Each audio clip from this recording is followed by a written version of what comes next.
આપણા મહેમાનો, તાલુકા પંચાયતના સભ્ય, જિલ્લા પંચાયતના સભ્ય, ઘણી દૂર દૂરથી પધારેલા યુવાનો, માતા બહેનો, આગેવાનો, ઘણી મોટી સંખ્યામાં તમે અહીંયા પધાર્યા છો.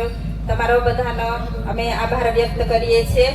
હવે આજની આ સમર્થન સભામાં જે આપણે ગામડે ગામડે જઈને આપણા જે ધારાસભ્ય હાલ જેલમાં છે એમની સિગ્નેચર ચેમ્પિયન રાખ્યું હતું, એમાં ઘણા બધા ગામોમાં ઘણી બધી જગ્યાએ જઈને આપણા લોકોએ સિગ્નેચર કરી છે.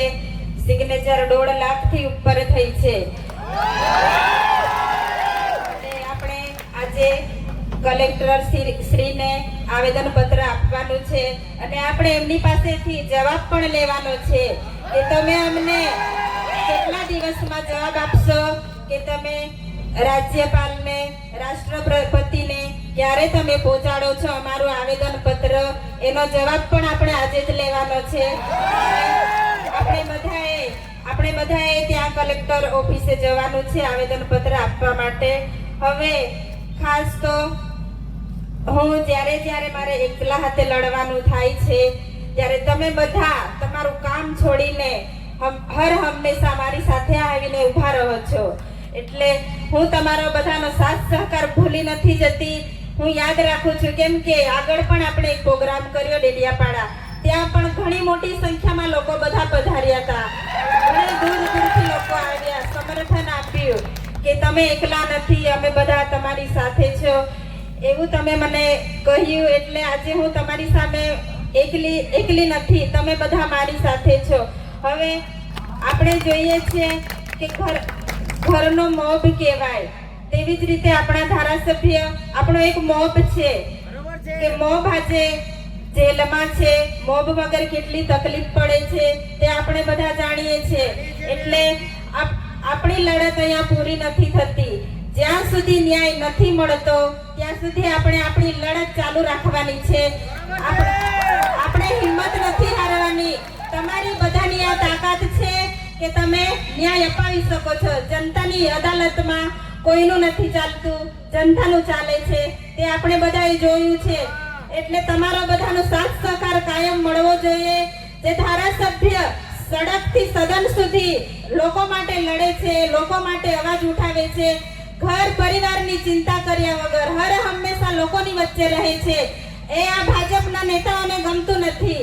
એટલે વારે ઘડીએ જેલમાં મોકલે છે, પણ આપણે એનો બદલો લેવા માટે તમે બધા તૈયાર છો ને? આપણે બદલો લેવાનો છે. 2027માં અંબાજીથી ઉમરગામ એક પણ સીટ લોકોને નથી આપવાની. બધી સીટ આદિવાસીની આવવી જોઈએ. એટલે આપણે બધાએ અત્યારથી તૈયારીમાં લાગી જવાનું છે કે આપણે જેવી રીતે હાલ નર્મદા જિલ્લામાં સુપડા સાફ કર્યા છે, એવી જ રીતે અંબાજીથી ઉમરગામ 2027માં આપણે એમના પણ સુપડા સાફ કરીને એમને ઘરે બેસાડી દેવાના છે.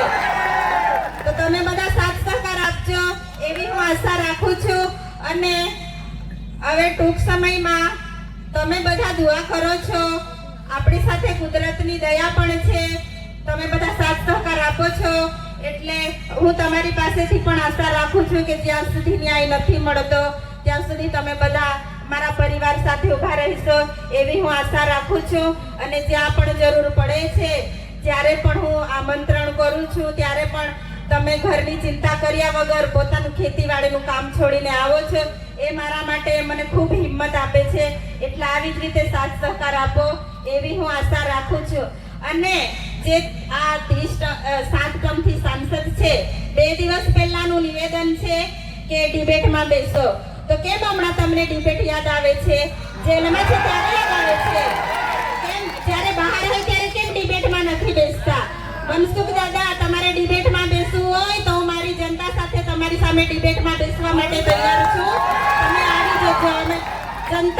અમારી જનતા અને અમે બધા તમારી સાથે ડિબેટમાં બેસવા માટે તૈયાર છે. તમે બધા સાથ સહકાર આપજો એવી હું તમારી પાસેથી આશા વ્યક્ત કરું છું.